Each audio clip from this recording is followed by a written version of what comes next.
마지막으로 사도 바울은 디모데에게 이렇게 명령합니다. 1절에 보시면 엄히 명하노니 이렇게 표현합니다. 그런데 그 근거를 이렇게 얘기합니다. 하나님 앞과 그리스도 예수 앞에서 엄히 명하노니. 이 말은 무슨 말이에요? 엄해도 이렇게 엄한 명령이 있겠어요? 하나님 앞에서 그리스도 예수 앞에서 엄히 명한다. 얼마나 무서운 어조입니까? 이거는 정신 바싹 차리고 들어야 해 라고 말합니다. 그러면서 제가 3절부터 읽을게요. 때가 이르리니, 야, 때가 오면 이런 일이 벌어질 거야. 사람이 바른 교훈을 받지 아니하며 귀가 가려워서 자기의 사욕을 따를 스승을 많이 두고, 귀가 가려워서란 말은요, 귀를 즐겁게 하는 말, 그거 듣겠다는 겁니다. 진리를 듣는 게 아니고 바른 교훈을 듣는 게 아니고, 그러니까 바른 교훈은 거부하고 자기 귀에 즐거운 소리들, 듣고 싶은 이야기들, 그런 것들, 자기의 사욕을 따라 스승을 많이 둘 것이다 라고 사도 바울은 경고합니다. 그리고 4절은 이렇게 얘기해요. 또 그 귀를 진리에서 돌이켜 허탄한 이야기를 따르리라. 가짜 교회도 있어요. 그런 가짜 교회들의 특징이 뭔지 아세요? 사람들 즐거운 소리예요. 듣기 좋은 소리예요. 복 받으라고 그러고 다 잘 될 거라고 그러고 걱정하지 말라고, 하나님 다 사랑하셔서 우리 모두 다 구원하실 거라고 그렇게 얘기해요. 여러분 그냥 들으면 그냥 성경에 써 있는 거 하나님은 사랑이시니까 뭐 그렇게 들을 수 있어요. 근데 사도 바울은 그걸 뭐라고 경고한다고요? 때가 이르면 사람들이 바른 교훈을 받지 않을 거야. 교훈을 거부할 거야. 귀가 즐거운 소리, 자기 사욕을 따라서 살아가게 될 거야. 듣게 될 거야. 그것만, 허탄한 이야기만 따르게 될 거야 라고 이야기합니다. 어떻습니까? 우리 시대에 혹시 사도 바울이 이야기하고 있는 그런 시대를 우리가 살고 있지 않습니까? 여러분 강단에서 선지자들이 했던 방식으로 설교하잖아요. 안 좋아해요. 그리고 뭐 교회가 여기만 있나? 떠나요. 마음을 찔리게 하고 우리 가운데 고쳐야 할 것, 변화시켜야 될 것, 이런 거 이야기하고 지적하면요, 싫어해요. 그러니까 점점 더 강단은 어떻게 변해요? 듣기 좋은 소리, 말랑말랑한 소리, 사랑합니다 이런 소리. 제가 우리 교인들에게는 서로 보면서 사랑합니다 이런 얘기 하라고 잘 안 하죠. 그게 뭐 사랑이에요. 그냥 말로만 사랑하는 거? 사랑 아니에요. 여러분 성경이 우리에게 하시는 말씀은요, 그렇게 말랑말랑한 얘기가 아닙니다. 선지자들이 왜 배척을 받아요? 선지자들이 왜 그렇게 매를 맞고 따기를 맞고 옷이 벗겨지고 왜 그렇게 고통을 받아요? 하나님 말씀 전하니까. 그게 여러분 하나님 말씀이 직접 우리에게 전해지면 마음이 편하고 말랑해질까요? 찔리고 아플까요?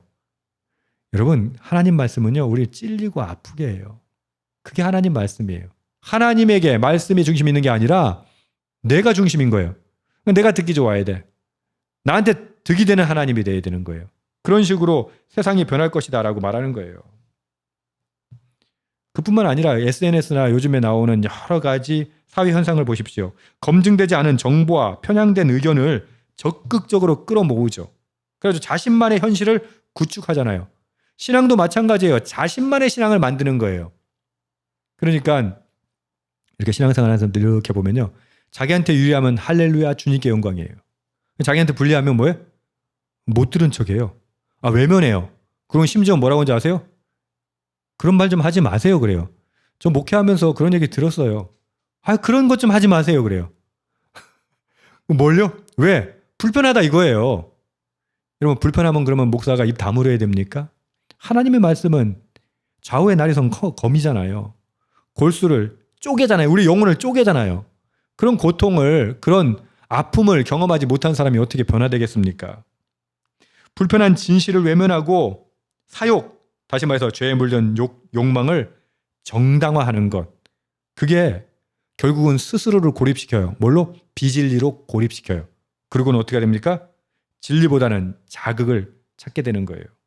교훈보다는 만족을 추구하는 그런 사람들을 스승으로 세운다는 거예요. 그런 시대가 올 거야 라고 사도 바울 얘기하는데 지금 오늘 우리 시대가 그런 시대가 되어 있지 않습니까? 사도 바울 이렇게 이야기합니다. 그러나 5절 보십시오. 너는 모든 일에 신중하여 고난을 받으며. 그러니까 너 분별할 수 있어야 돼. 신중해야 돼. 그리고 네가 전하는 말씀 때문에 너는 고난을 각오해야 돼. 그리고 전도자의 일을 하며 내 직무를 다해.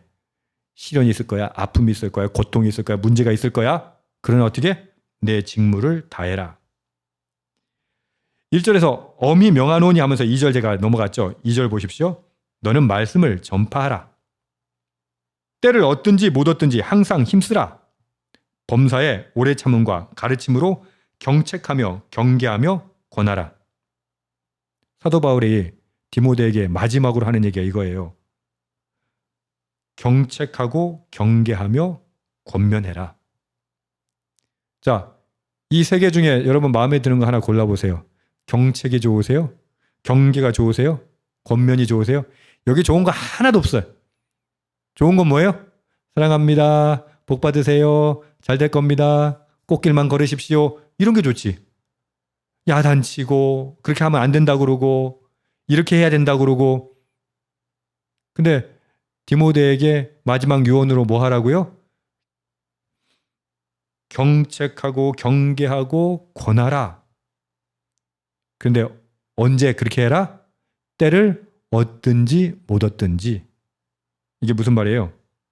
우리들은 어떤 일 시작할 때 완벽한 때를 기다릴 때가 있잖아요. 그죠?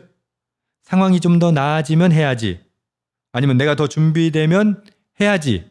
그때 하면 되지. 라고 생각하잖아요. 사도 바울 뭐라고 얘기해요? 야, 그런 때는 오지 않아. 그런 때는 안 와. 그럼 어떻게 해야 돼요? 지금 하라는 거예요. 여러분 말씀 적용 언제 해야 돼요? 지금 하세요. 아, 근데 뭐 말씀이 좋긴 좋은데, 아이고 할렐루야, 아유 좋긴 좋은데, 내 지금 내 상황에 지금 안 맞아. 때를 얻든지 못 얻든지 늘 깨어 있다가 행동할 순간이 오면 어떻게 해라? 한 채 망설임도 없이 단호하게 하라는 거예요.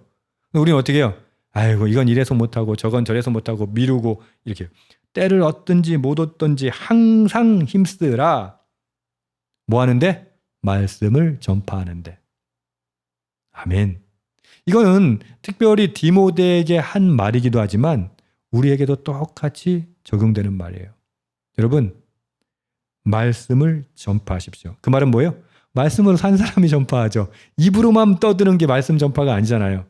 내가 그 말씀대로 살고 그 말씀을 경책과 경계와 권하라는 거예요. 언제? 때를 얻든지 못 얻든지. 그런데 이런 태도로 해야 돼. 그거 한다고 해서 막말하고 이러는 게 아니라 보십시오. 범사에 오래 참음과 가르침으로. 이게 쉽지 않아요.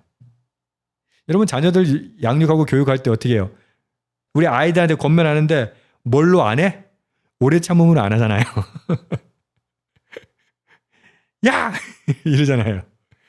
근데 사도 바울이 뭐라고 하냐면 말씀 전하는데 올바른 말씀 전하는데 때를 얻든지 못 얻든지 항상 힘써야 되는데 어떤 태도로 해라? 오래 참음과 가르침으로. 여러분 가르침이 쉬워요, 어려워요? 어려워요. 한번 가르치면 다 알아요? 몰라요. 가르치면 뭔지 아세요? 인내예요. 그래서 잘 가르치는 사람의 특징이 뭔지 아세요? 인내예요. 그리고 사도 바울은 이제 마무리합니다. 6절 보시면요. 전제와 같이 내가 벌써 부어지고 여기서요. 제가 마음이 무너졌어요. 사도 바울이 자신의 처지는 뭐라고 얘기해요? 전제는 포도주나 기름 이렇게 붓는 제사예요. 그 붓는 제사와 같이 내가 벌써 부어지고 벌써 그랬어요. 나는 벌써 다 부어졌어. 근데 사도 바울은 자신의 죽음을 뭐로 생각해요? 제사로 생각하는 거예요. 제사로. 여러분 우리의 죽음이 제사 되기를 축복합니다. 별거 다 축복하죠. 근데 저는 축복해요. 나의 떠날 시각이 가까웠도다. 사도 바울이 지금 이제 죽을 거예요. 이제 곧 처형당할 거예요. 근데 사도 바울은요. 6절 후반절에서 이렇게 얘기해요. 떠날 시각이라고 얘기해요. 죽음을 어떻게 표현해요? 마치 출항하는 것처럼 얘기해요. 여행을 떠나는 출발로 생각해요. 나의 떠날 시각이 가까웠도다. 이렇게 처량한데 사도 바울의 마지막 유언 7절 너무 유명하죠. 나는 선한 싸움을 싸우고 아멘. 나의 달려갈 길을 마치고 믿음을 지켰으니. 저와 여러분이 이렇게 고백할 수 있기를 축복합니다. 주님, 선한 싸움을 싸웠어요. 나의 달려갈 길 좀 맞춰요. 그리고 무엇보다 중요한 거, 믿음을 지켰으니. 아멘.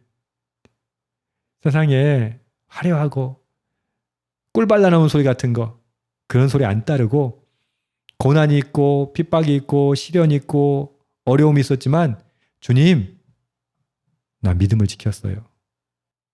저는 저와 여러분이 이럴 수 있기를 축복합니다. 그리고 이렇게 얘기해요.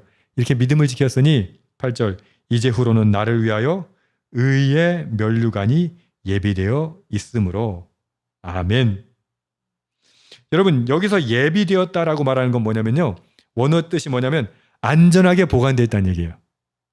내가 선한 싸움 싸우고 달려갈 길을 마치고 믿음을 지켰잖아요. 이제는 의의 면류관이, 내가 받을 의의 면류관이 지금 안전하게 이렇게 보관되어 있다는 얘기예요. 예비되어 있다는 거예요.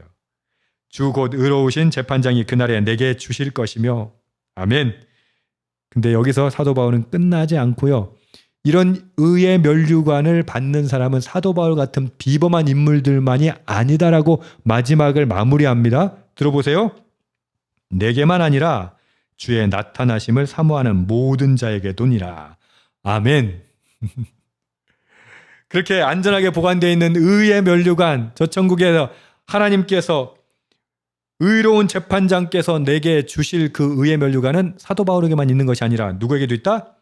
주의 나타나심을 사모하는 모든 자에게, 주님의 다시 오심을 향한 사랑의 삶이 중심이 되고 인생의 방향이 된 모든 사람을 위해서 그 상급 의의 면류관이 준비되어 있다. 아멘. 그러니 사도 바울이 이렇게 디모데에게 얘기하는 거야. 난 먼저 가. 이제 나는 출발할 거야. 떠날 시각이 가까워졌어. 그리고 나의 삶은 어떻게? 전제와 같이 내가 벌써 부어졌어. 그러나 나는 나의 싸움을 다 싸우고 달려갈 길을 다 마쳤어. 믿음을 지켰어. 면류관이 준비되어 있어. 그러니 디모데야, 그러니 여러분들도 나의 길을 따르십시오. 할렐루야. 저와 여러분의 마지막에 사도 바울 같은 고백, 유언으로 남길 수 있기를 축복합니다. 아멘. 세상 따르지 마세요. 유행 따르지 마세요. 귀에 듣기 좋은 거 따르지 마세요. 아파도 어려워도 그것 때문에 고난을 당해도 선한 싸움을 싸우세요. 달려갈 길을 끝까지 마치세요. 그리고 믿음을 지키십시오. 그렇게 의의 면류관, 예비되어 있는 의의 면류관 받는 저와 여러분 되기를 축복합니다. 아멘.